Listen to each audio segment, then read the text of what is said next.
What is up? What is going on? Dave at SVA Card Collectors. Bad day for me. Bad day for all Jets fans. They stink. But good news is, for all the Browns haters, the Browns stink too. Nah, I think it's just a little blip. I don't know what happened with the Titans. I was expecting the Cleveland Browns to destroy them. But they're going to have some growing pains, and I'm sure they'll do just fine against my Jets next week. Just fine. So, everything else is right in the NFL world with the Patriots defeating the Steelers. No problemo. No issues.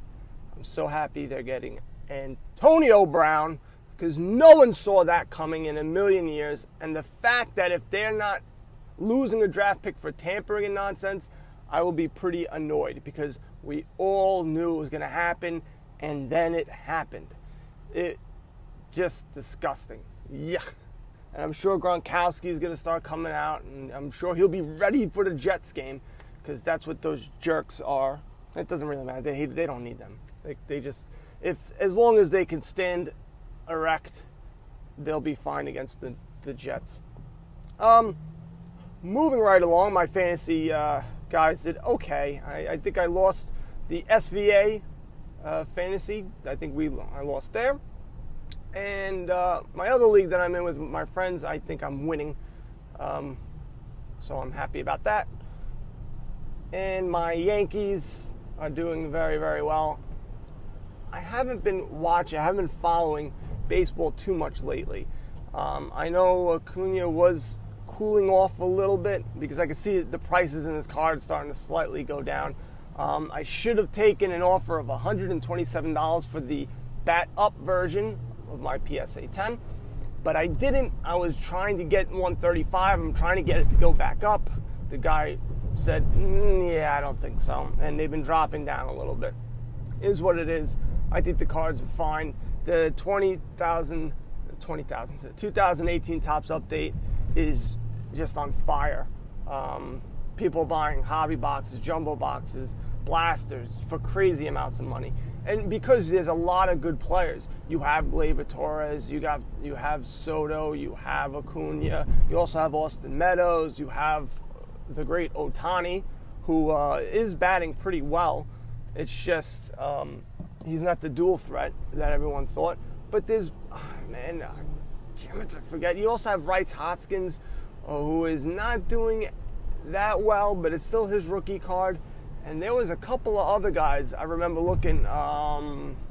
Soroka from the Braves. A couple of other guys that if Devers is in there. And it seems that the Topps update is the card to get. So this one coming up, you have Alonso, Tatis, Guerrero, Eloy Jimenez. You have those guys. Now, even though their rookie cards are already out in other, Topps Series 1, Topps Series 2, Heritage High Number, they're all out all over the place. Going by history, this seems to be the one to collect. Now, I know a lot of people are saying that the pre-sales have been going for a lot of money, and I think that's because of the reason I just said. So just know that that's why it's going to be hard and a bit difficult. Maybe go with the blasters, try to get that, because I don't know if there's going to be if they're going to be special prints, short prints, and the SSP, the super short prints. I don't know who's going to be what. I haven't taken a look at that yet. I definitely will by the end of the week. But I wanted to switch gears since football season is upon us. I wanted to talk about one of my favorite sets, and I actually almost finished my article on it, and it's not like a detailed analysis, but decent amount of stuff talking about 85 Topps. I'm going to, a lot of stuff I'm talking about now will also be in the article, but I'll also put links in there so I can get my affiliate link on. I make no money. I make money off of it, but it doesn't cost you guys anything extra. But it's stuff that I see that I'm just shocked. And just shocking. Biggest thing is 1985 Topps. It's a black border, black card, horizontal. Used to love this card. I mean, used to, still do. It's probably my favorite, like out of everything, even baseball, whatever. I just love the set. Now, out of the 45,295 cards that have been graded, only 4,800 came back with the PSA 10. So that's right around 10.5%. You have some cards there's maybe 3 or 4 PSA 10s. Now, if you're talking about 88, 89, 90, like junk wax era, nobody really cares. But people are starting to collect those, so people are starting to care a little bit. Sorry, I have to take a little sip. Now, because of that, prices are pretty high for even common players. There's some common players that go from anywhere from $50 to over $200, and that's because there's just not that many of them. The main rookie card, which is the big one, is Warren Moon, and this also was hyped up by Gary V. However, his price really didn't spike that high, but there's just not that many of them. I believe there was only 55 PSA 10s. And they go for around high threes to $450 when they do pop up. And it's a nice card. Warren Moon, Hall of Famer, one of the best throwers in the 80s. I mean, this guy was a beast. But he's half the price of a Dan Marino and John Elway. Is there room to grow? I don't know. I don't know where he ranks statistics-wise. I just know he was an awesome player, and he threw the crap out of the ball. He slung it all over the place. He was excellent. There's not too many big rookie cards and big rookies in this set. I know there's Irving Fryer. You also have Rich Dent and stupid Mark Clayton with him and Mark Duper all the time, where Dan Marino would throw silliness all over my Jets. Now, the big cards, not no matter what, but in a lot of these years in the 80s, is John Elway, Walter Payton, and Joe Montana. Pretty much Joe Montana is very similar to Nolan Ryan in the 80s. His cards in a PSA 10 always do well, no matter what the year. So you also have other cards where they have like Dan Marino. I think there's one with Dan Marino and Joe Montana on the same card. That went for a lot of money. I think that went for the most money, to be honest with you, like around $400 or $500. Now, in this set, they used to have like 590 something cards, and I think back in 82 or 83 they changed it up to 396 cards, so it makes it a more manageable set to collect. In a box, now these wax boxes, this is where I think the investment should be. I think Warren Moon, his prices have stayed the same for years. It really hasn't gone up. I saw one that spiked up to a little bit over 5, but really they stayed around the same. I just think it's a great card to have to your collection. I don't know if you're going to see a gigantic bump in value. I just don't know. I'm not too sure about that. But if you get a BBC baseball card exchange sealed wax box, it goes to close to $500, which is cheaper than other sets. Especially compared to 1984 or 1986. 84 has the Elway and Dan Marino rookie cards, and 86 has the Jerry Rice and who's the other guy? There's a bunch of other guys in there, but Jerry Rice is the guy, which looking at it is even tougher to get in PSA 10 as a set as a whole. I don't know if people are really going after it or they just don't realize it, but it was like 6% in 1986. But I'm going to do something later on that.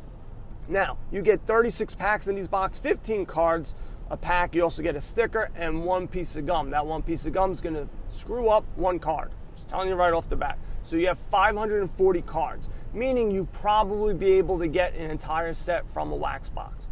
Will you be able to get all those cards in PSA 10s? No. Most of these cards are miscut, dinged up, run amok, bamboozled, and it's difficult. There's a reason why it's difficult to get PSA 10s.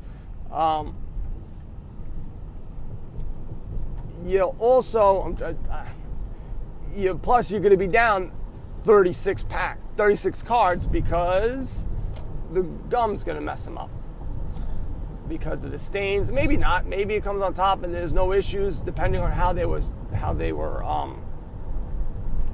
stored. But I don't know. And they also you have 4 cards on the bottom of the wax box. I know some people cut those out, get them graded, and they go for a decent amount of money. I don't know. I don't know if I would do that. I mean, you could try and see if it's a player that people want,